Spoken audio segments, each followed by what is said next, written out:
Monster Trio nagsama-sama na. Lalabanan nila si Loki. Bali nagumpisa nga itong chapter 1141 sa pag-alis ng grupo nila Luffy sa kastilyo. Dito nga ipinakitang nagrereklamo si Nami. Since sa laki daw ng pinuntahan nilang kastilyo wala man lang daw silang nakitang pera, ginto o kahit diamond man lang daw. So sa pag-alis nga nilang to kasama na rin nila itong dalawang giant guards na sugatan. Sa kabilang banda naman napunta naman tayo kila Franky at Ripley. Dito nga nabibilib pa rin si Franky sa laki ng Adam Tree. In-explain naman ni Ripley na bawat sanga daw ng Adam Tree may kanya-kanyang history. Since dito nga daw nakatira ang mga giants. Hanggang sa may napansin ngang sanga si Franky sa ibaba nila. Originally nga daw dito nakatira ang Haugen Village. Pero recently daw tinamaan ito ng kidlat.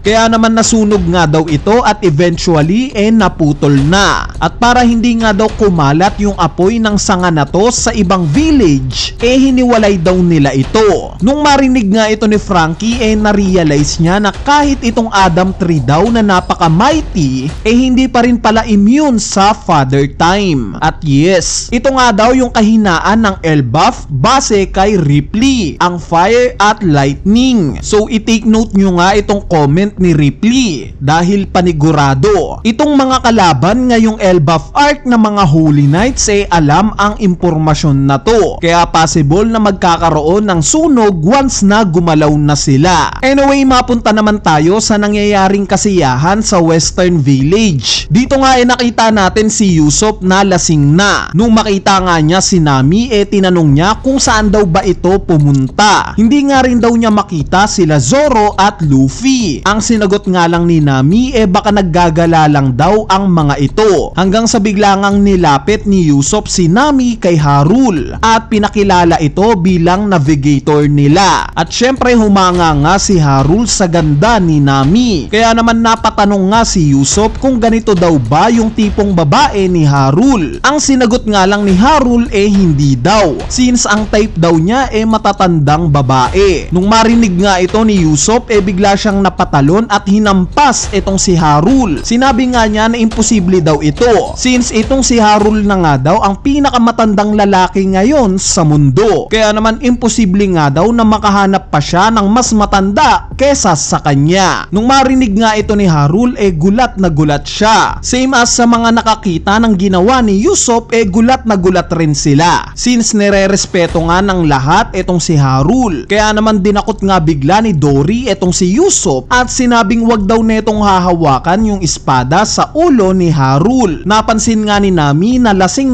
na talaga itong si Usopp. Hanggang sa nag-focus nga yung panel kay Sanji. Base nga sa love radar niya parang may hindi daw tama. At dito na-realize niya na nawawala daw si Gerd. Kaya naman umalis nga si Sanji para hanapin ito. Speaking of Gerd nakita nga natin siya malapit sa nangyayaring kasiyahan ng mga giant. So sa kanya pala dinala ni Road itong dalawang giant guards na malubhang sugatan. Nagtataka nga itong si Gerd sa mga damage na natamo netong dalawang guard na to. Since hindi nga daw ito kayang i-produce ng mga normal lang na tao. Kaya naman tinanong nga niya si Road patungkol dito. At since hindi nga pwedeng i-reveal ni Road yung patungkol sa gusto nila Luffy na pakawalan si Loki, nagsinungaling nga itong si Road at sinabing may ginawa lang daw siyang research sa kastilyo. At dahil sa nararamdaman nga ni Gerd na may tinatago itong si Road, tinakot nga niya ito na sasabihin daw niya yung patungkol sa nangyari sa mga guard kay Harul. Pero pinigilan nga siya ni Road. Hanggang sa na-realize nga ni Road na pwede naman daw niyang i-reveal yung gagawin nila Luffy. Since kung mamaya pa nga daw niya ito sasabihin, baka mapagkamalan daw siya na kasama ng mga ito na pakakawalan si Loki. Pero bago pa nga siya makapagsalita, hinataw na siya bigla ni Gerd. Dito nga persahan na siyang tinanong ni Gerd kung ano daw ba talaga ang tinatago neto. Hanggang sa mapunta na nga yung panel sa Underworld. Dito nga nadatnan nila Luffy at Zoro si Loki na malubhang sugatan. Kinagulat nga ito ni Zoro since hindi nga daw ito ang ine-expect niyang makita. Same as Luffy nagulat rin. Although hindi nga nagsasalita nakita pa nga rin nila si Loki na humihinga pa. Kaya naman dali-dali na ngang tumalon si Luffy para tanggalin itong kadena ni Loki. Pero medyo hesitant nga itong si Zoro at somewhat pinipigilan niya si Luffy. Mukhang ramdam nga ni Zoro na kakaibang halimaw itong si Loki. At dito nag-away na nga itong dalawa na to. Nagtatalo nga sila kung pakakawalan ba talaga nila si Loki o hindi. Ang argument nga ni Luffy malubang sugatan daw si Loki at kailangan neto ng tulong. Samantalang si Zoro naman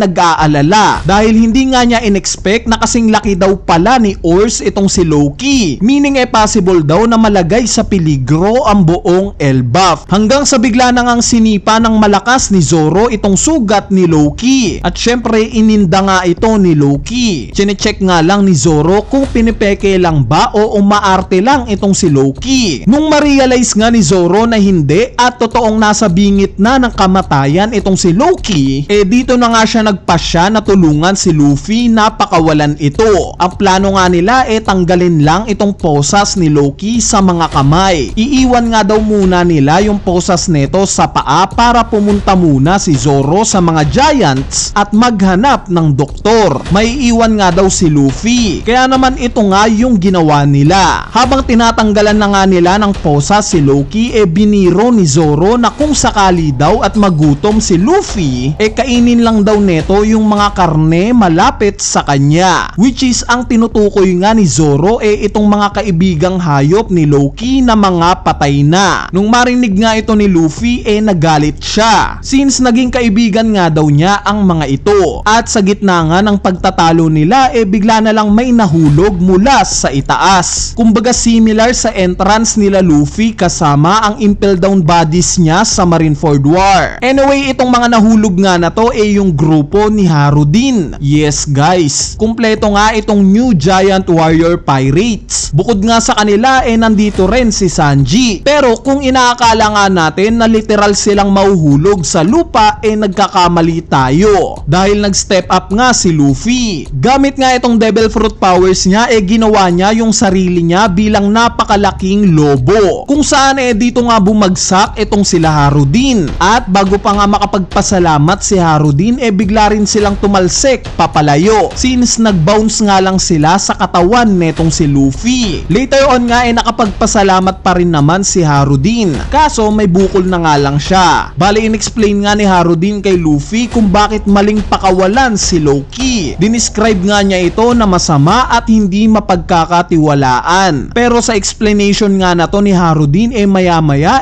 gumalaw na itong kadena ni Loki. Pagkakita nga nila dito, agad na itong nakatayo. Nung makita nga ito ng grupo ni Harudin, gulat na gulat sila. Si Luffy naman hindi makapaniwala. Since ang akala nga niya hinang-hina na itong si Loki. At sa huling panel nga ng chapter na to, nakita natin itong nakangiti na muka ni Loki. Although sugatan nga mababasa mo sa mukha niya yung excitement sa muli niyang paglaya. At dito na nga nagtatapos itong chapter 1141. Bali yung analysis nga para sa chapter na to i-upload na lang natin sa next video natin. Exciting nga ito dahil pag-uusapan natin yung mga possibilities sa maaaring gawin ni Loki ngayong bahagya na siyang nakawala. Anyway, ayan na nga yung chapter 1141 at sana natripan nyo. So yun lang, peace!